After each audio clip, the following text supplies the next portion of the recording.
Lady Louise Windsor, who is celebrating her 20th birthday today, is a member of the British royal family with an intriguing and challenging life story.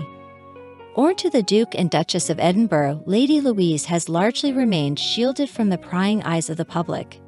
Nonetheless, she holds a special place in the hearts of her royal family members, particularly her late grandparents, Queen Elizabeth II and Prince Philip, who considered her a favorite. Despite her royal lineage, Lady Louise is still an undergraduate student at St Andrews University, where she is pursuing a degree in English. While she is not yet a frontline royal figure, her presence in royal events has become more noticeable in recent years, and she was among the youngest and freshest faces at the coronation in May. Lady Louise Windsor's journey began in 2003 when she was born prematurely at Frimley Park Hospital in Surrey, England on November 8. Her mother, then known as the Countess of Wessex, went into labor when she was 36 weeks pregnant, just a week or so short of what is considered full term. At that critical moment, Prince Edward, Lady Louise's father, was on a 12-hour flight away in Mauritius on an official visit. Medical professionals quickly realized that an emergency caesarean section was necessary because Lady Louise was displaying signs of acute placental abruption, a condition in which the lining of the uterus separates. Weighing just 4 pounds 9 ounces at birth, she was swiftly transported to St George's Hospital in Tooting, where she received specialized care. It was later revealed that Lady Louise's mother, Sophie, had lost a significant amount of blood during the childbirth, coming dangerously close to death. She required a major blood transfusion to regain stability. Due to the distance and travel logistics, Prince Edward couldn't return to Britain until the following evening, leaving the Countess of Wessex alone at Frimley Park. Lady Louise Windsor faced further challenges with her health as she was born with esotropia, a condition that causes the eyes to turn outward. This condition presented vision difficulties as she grew up, leading her to undergo her first eye procedure at just 18 months. Unfortunately, the initial procedure was unsuccessful, and Lady Louise had to undergo a second attempt in 2014, which was ultimately successful.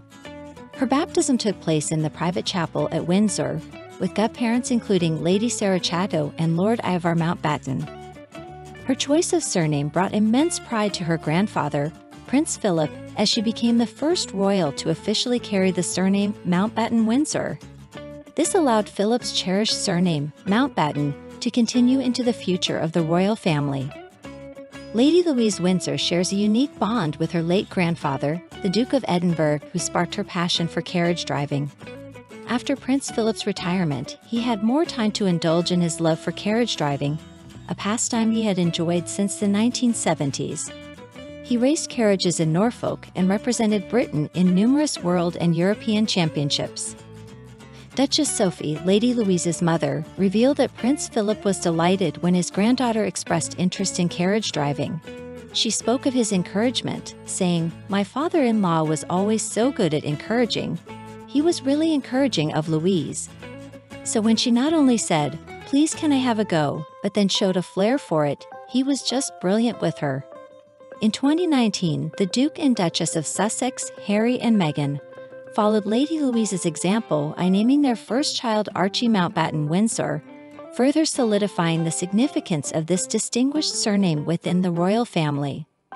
Lady Louise Windsor's journey, from a challenging start in life to her budding adulthood, showcases her resilience, determination, and her special place in the hearts of her royal family members, especially her beloved late grandparents. As she continues her academic pursuits and explores her passion for carriage driving, she carries on the legacy of the Mountbatten Windsor name with pride and grace. Louise paid a heartfelt tribute to her grandfather's enduring legacy when she participated in a carriage driving event in April 2022. This event coincided with the anniversary of his passing and served as a poignant reminder of the profound influence he had on her life. Louise's unique relationship with her grandparents, Queen Elizabeth II and Prince Philip, was distinct from that of her older cousins, Princes William and Harry. The family's proximity played a crucial role in this distinction, as their home was situated just 11 miles from Windsor. This geographical closeness allowed Louise the privilege of spending more time with her beloved grandparents. Furthermore, Queen Elizabeth and Prince Phillips' reduced long-haul travel commitments during Louise's upbringing created additional opportunities for her to form meaningful connections with them. As their seventh grandchild, Louise was afforded the honorary title of Her Royal Highness from the age of 18, although she has chosen not to actively use this privilege. Her parents, Edward and Sophie, Earl and Countess of Wessex, were determined to grant Louise and her brother James a relatively normal childhood.